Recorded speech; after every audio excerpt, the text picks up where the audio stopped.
The most powerful way to become better at choosing is by paying attention to your choices.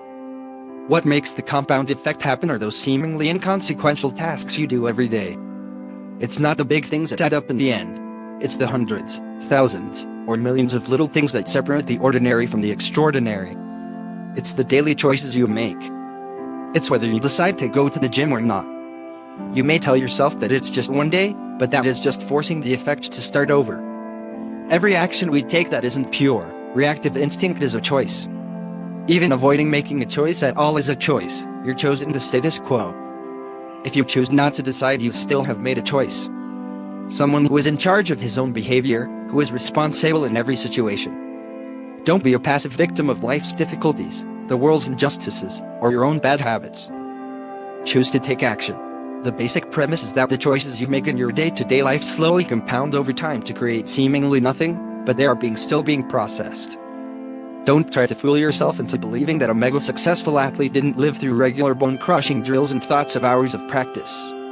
He got up early to practice, and kept practicing long after all others had stopped. He faced the sheer agony and frustration of the failure, loneliness, hard work, and disappointment it took to become number one. The path to success is through a continuum of mundane, unsexy, unexciting, and sometimes difficult daily disciplines compounded over time. Strong habits in you that are in alignment with where you want to go. One of my favorite examples in the book about making just small changes is about a plane traveling from Los Angeles to New York City.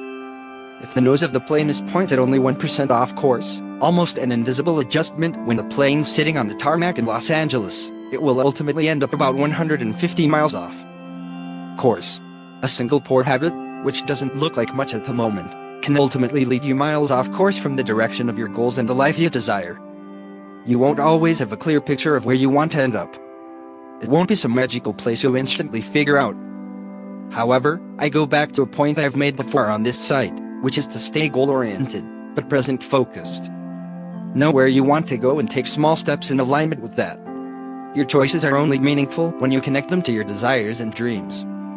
The wisest and the most motivating choices are the ones aligned with that which you identify as your purpose, your core self, and your highest values. You've got to want something, and know why you want it, or you'll end up giving up too easily.